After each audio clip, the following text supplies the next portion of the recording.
un tout petit retour arrière parce que quelqu'un m'a posé une question sur l'axe taureau-scorpion par rapport au détachement matériel et au luxe. C'est-à-dire que la personne en fait comprenait pas bien comment on pouvait, j'allais dire, se détacher de l'argent et en même temps aller vers le luxe. Et c'est effectivement, je devais pas être claire parce que la question est très intelligente.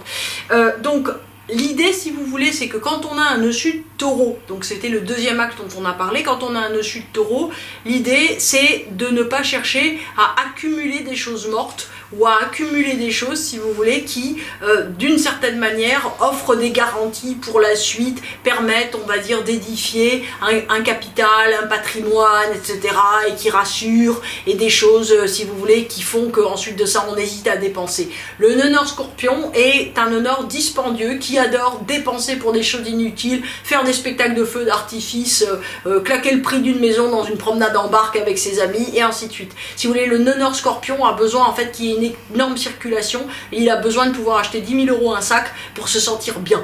Et donc il faut avoir les moyens pour ça. Donc d'où le luxe, d'où la question effectivement du luxe et du déploiement matériel dans l'existence. Donc je répète, le nœud sud, si vous voulez, de taureau, a toute cette logique du fait que on va gagner de l'argent et que gagnant de l'argent, ensuite de ça, si vous voulez, on va se retrouver effectivement à pouvoir économiser, faire des projets, etc. Alors que le nœud nord scorpion n'a absolument pas cette idée-là.